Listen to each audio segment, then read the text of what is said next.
असेल तर व्हिडिओला लाईक करा आणि जर तुम्ही चॅनलवर नवीन असाल तर चॅनलला सबस्क्राईब करा, जेणेकरून येणाऱ्या नवनवीन व्हिडिओजचे अपडेट तुम्हाला लगेच मिळतील।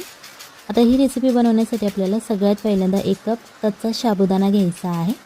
इथे कोणताही आपण भिजवलेला साबुदाणा वापरणार नाही। त्याच्यानंतर आपल्याला 3 हिरव्या मिरच्या घ्यायच्या आहेत। जर तुम्हाला जास्त तिखट आवडत असेल तर तुम्ही मिरचीचं प्रमाण वाढवलं तरीही चालेल। त्याच्यानंतर 1 छोटा कप आपल्याला शेंगदाणे घ्यायचे आहेत। हे मी कच्चे शेंगदाणे वापरलेले आहेत, भाजलेले शेंगदाणे नाहीत घेतले। सो अशा प्रकारे या सगळ्या कच्च्या वस्तू आपल्याला भाजून घ्यायच्या आहेत। जास्त वेळ लागत नाही भाजण्यासाठी, 3 ते 4 मिनिटे पुरेसे होतात हे भाजण्यासाठी।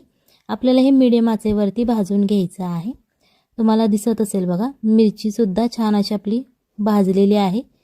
जेव्हा या फक्त ब्राऊन होतील तेव्हा आपल्याला गॅस बंद करायचा आहे। आता अशा प्रकारे मिरच्यांना डाग सुद्धा पडलेले आहेत आणि शेंगदाणे सुद्धा भाजलेले आहेत। त्याच्यानंतर हे थोडंसं थंड करून घ्यायचं आहे। रूम टेम्परेचरला आपल्याला थंड करायचं आहे। त्याच्यानंतर यामधल्या आपण ज्या मिरच्या भाजून घेतलेल्या आहेत त्या आपल्याला एका बाउलमध्ये काढून घ्यायच्या आहेत। इथे जर तुम्ही लहान मुलांसाठी बनवत असाल तर मिरचीचं प्रमाण कमी ठेवा, जेणेकरून हे आवडीने खातील आणि त्यांना तिखटही लागणार नाही। इथे आपल्याला एक मिक्सरचं भांडं घ्यायचं आहे आणि जे आपण शेंगदाणे आणि साबुदाणा भाजून घेतला होता, थंड करून घेतला। त्याच्यानंतर आता हे आपल्याला असेल तर तुम्ही सगळं एकदम बारीक करू शकता आणि जर छोटं भांडं असेल तर तुम्हाला थोडं थोडं करून ते बारीक करावं लागेल। अशा प्रकारे आता ही मी पावडर याची बनवून घेतलेली आहे। जर तुम्ही थोडंसं जाडसर बनवलं तरीही चालेल, काहीच प्रॉब्लेम नाही। आता ही जी आपण पावडर तयार केलेली आहे ती एक आपल्याला बाउलमध्ये काढून घ्यायची आहे। रेसिपी करायला सोपी आहे, घरच्या साहित्यात होणारी आहे आणि नवरात्रीला उपवास असतात, खिचडी खाऊन आपल्याला कंटाळा आलेला असतो तेव्हा ही रेसिपी आपण बनवू शकतो। त्याच्यानंतर आपल्याला ते परत एकदम मिक्सरचं भांडं घ्यायचं आहे आणि ते बटाटा घ्यायचा आहे। बारीक चिरून घेऊ शकता किंवा मोठा जाडसर असा चिरून घेतला तरीही चालेल। मग अशी ज्या आपण मिरच्या भाजून घेतल्या होत्या त्या मिरच्या आपल्याला घ्यायच्या आहेत आणि या मिक्सरच्या भांड्यामध्ये अशा प्रकारे तोडून घालायच्या आहेत। त्याच्यानंतर चवीप्रमाणे मीठ घालायचं आहे। इथे तुम्हाला बटाट्याच्या आणि मिरचीच्या चवीप्रमाणेच मीठ घालायचं आहे। त्याच्यानंतर इथे आपल्याला अर्धा चमचा जिरे घालायचे आहेत। जर जिरे तुमच्याकडे उपवासाला चालत नसतील तर तुम्ही इथे स्किप करू शकता, नाही घातले तरीही चालेल। यामध्ये थोडंसं पाणी घालायचं आहे, अर्धा कप तुम्ही पाणी घालू शकता आणि हे आपल्याला आता मिक्सरमध्ये बारीक करून घ्यायचं आहे। तुम्हाला दिसत असेल बघा, छान असं एकदम जाडसर असं आपलं बॅटर हे तयार झालेलं आहे। तुम्ही एकदम बारीक सुद्धा करू शकता किंवा थोडंसं असं जाडसर ठेवलं तरीही चालेल। आता जो आपण मगाशी पीठ घेतलं होतं साबुदाणा आणि शेंगदाण्याचं, त्यामध्ये अर्धा चमचा जिरे आणि अर्धा चमचा ओवा घालायचा आहे। जर तुमच्याकडे उपवासाला चालत असेल तर तुम्ही घालू शकता, नाहीतर नाही घातलं तरीही चालेल। अर्धा चमचा आपल्याला लाल तिखट घालायचं आहे। त्याच्यानंतर अर्धा चमचा रेड चिली फ्लेक्स घालायचे आहेत। इथे आपण जे लाल तिखट वापरत आहोत यामध्ये गरम मसाला नाही आहे, फक्त रेड चिली पावडर आहे। चवीप्रमाणे आपल्याला मीठ घालायचं आहे, जेणेकरून साबुदाणा आणि जी आपण शेंगदाण्याची पावडर केलेली आहे त्याची छान अशी आपल्याला टेस्ट लागेल। आता यामध्ये पाण्याचं प्रमाण तुम्हाला लक्षात ठेवायची गरज नाही आहे, जास्त काही अवघड रेसिपी नाही ही। पाणी तुम्ही मोजून नाही घातलं तरीही चालेल, फक्त हे पीठ आपल्याला असं घट्ट असं मळून घ्यायचं आहे, एक बॅटर प्रमाणे तयार करायचं आहे। सो त्याच्यासाठी लागेल तेवढं तुम्हाला पाणी यामध्ये तुम्ही घालवू शकता आणि पाण्याची क्वांटिटी कमी जास्त होऊ शकते, तुमच्या साबुदाण्यावरती डिपेंड आहे। जर तुम्ही बारीक घेतला असेल तर पाणी कमी लागेल, जर तुम्ही जाडसर साबुदाणा घेतला असेल तर पाणी तुम्हाला जास्त लागेल। सो इथे पाण्याची क्वांटिटी लक्षात ठेवण्याची गरज नाही, फक्त अशा प्रकारे बॅटर तुम्हाला तयार करून घ्यायचं आहे। तुम्हाला दिसत असेल बघा, अशा प्रकारे मी थोडंसं घट्टसरच असं हे तयार करून घेतलेलं आहे। त्याच्यानंतर इथे आपल्याला थोडीशी कोथिंबीर घालायची आहे, बारीक चिरलेली। जर तुम्ही उपवासाला बनवत असाल आणि कोथिंबीर नसेल चालत तर तुम्ही ही सुद्धा स्किप करू शकता। आणि जर तुम्ही ही रेसिपी उपवासाला नसेल बनवत, असाच नाश्ता करण्यासाठी बनवत असाल तर तुम्ही यामध्ये कोथिंबीर घालू शकता, कारण कोथिंबीरची चव खूप छान लागते। आता ही कोथिंबीर घालून झाल्यानंतर थोडंसं मिक्स करायचं आहे आणि याच्यानंतर याच्यावरती झाकण ठेवायचं आहे। 5 ते 10 मिनिटासाठी तुम्ही ठेवू शकता आणि जर तुम्ही खूप घाईत असाल तर 5 मिनिटे ठेवलं तरीही चालेल।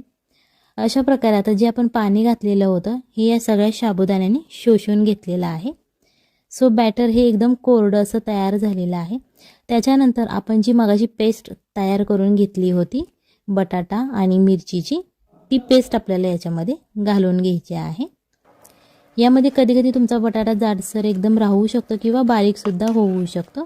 ते तुम्ही तुमच्या मिक्सरवरती डिपेंड आहे. सो तुम्ही जाडसरसुद्धा घेऊ शकता आणि एकदम बारीक अशी पेस्ट केली त्याची तरीही चालेल. सो अशा प्रकारे आता हे मिक्स करून झालेलं आहे.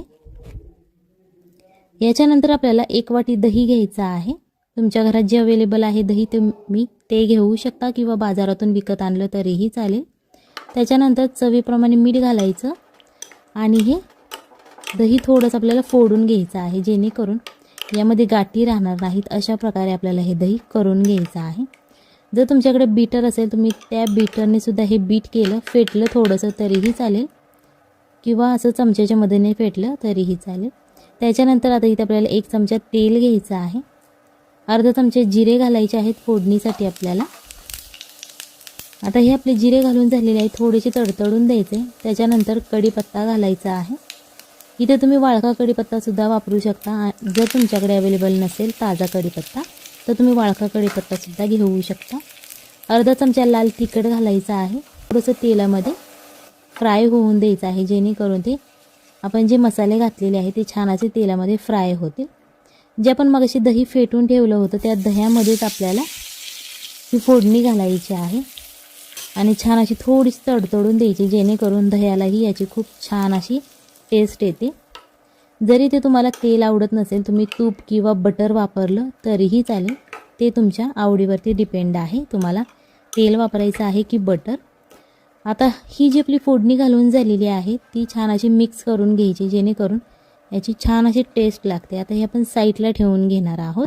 इथे आपल्याला एक पॅन घ्यायचा आहे. यामध्ये 1 चमचा तेल घालू शकता किंवा तुम्हाला तूप किंवा बटर आवडत असेल तुम्ही ते वापरलं तरीही चालेल. अशा प्रकारे ते स्प्रेड करताना आणि बटाट्याचं जे बॅटर बनवलेलं होतं ते अशा प्रकारे चमच्याच्या मदतीने तव्यावरती पसरवून घ्यायचं आहे.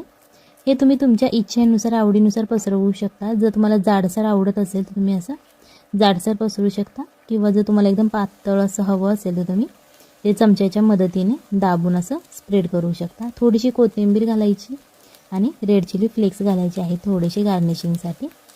त्याच्यानंतर अर्धा चमचा तेल घालायचं. हे तुम्ही झाकून ठेवून सुद्धा शिजवू शकता. जर तुमच्याकडे वेळ खूप कमी असेल तर तुम्ही हे झाकण याच्यावरती ठेवून ते शिजवू शकता. आता हे एका बाजूने क्रिस्पी असं फ्राय झालेलं आहे.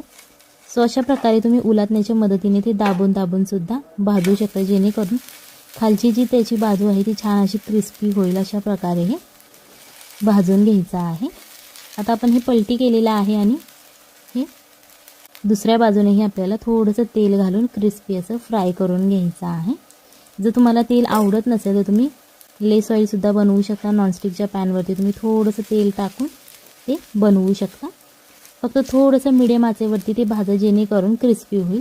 एकदम हाय फ्लेमवरती भाजू नका, नाही तर ते भाजलं जाणार नाही आणि क्रिस्पीसुद्धा होणार नाही, करपलं जाईल ते लगेच. सो अशा प्रकारे हे आपलं तुम्हाला दिसत असेल बघा, दोन्ही बाजूने छान असं क्रिस्पी झालेलं आहे. अशाच प्रकारे ही रेसिपी नक्की घरी ट्राय करा, आपल्या फॅमिलीला खाऊ घाला आणि मग मला कमेंटमध्ये सांगा कशी झाली होती. आता जे आपण मगाशी फोडणीचं दही तयार केलं होतं, या दह्याबरोबर आज आपण हे साबुदाण्याचा पराठा खाणार आहोत. जर तुम्हाला दुसरा कोणता सॉस किंवा टोमॅटो सॉस चटणीबरोबर खायचं असेल तुम्ही त्याच्याबरोबर सुद्धा खाऊ शकता. फक्त हे दही एकदा नक्की घरी ट्राय करा, आपल्या फॅमिलीला खाऊ घाला आणि मग मला कमेंटमध्ये सांगा कशी झाली होती. ही तुम्ही रेसिपी उपवासाला बनवू शकता किंवा अशीच नाश्त्यासाठी बनवली तरीही चालेल. आता ही आज आपण दह्यात बुडवून खाणार आहोत. चॅनलवर नवीन असाल तर चॅनलला सबस्क्राईब करा, जेणेकरून येणाऱ्या नवनवीन व्हिडिओजचे अपडेट तुम्हाला लगेच मिळतील. चला तर मग भेटूयात पुढच्या रेसिपीमध्ये. तोपर्यंत बाय बाय, टाटा.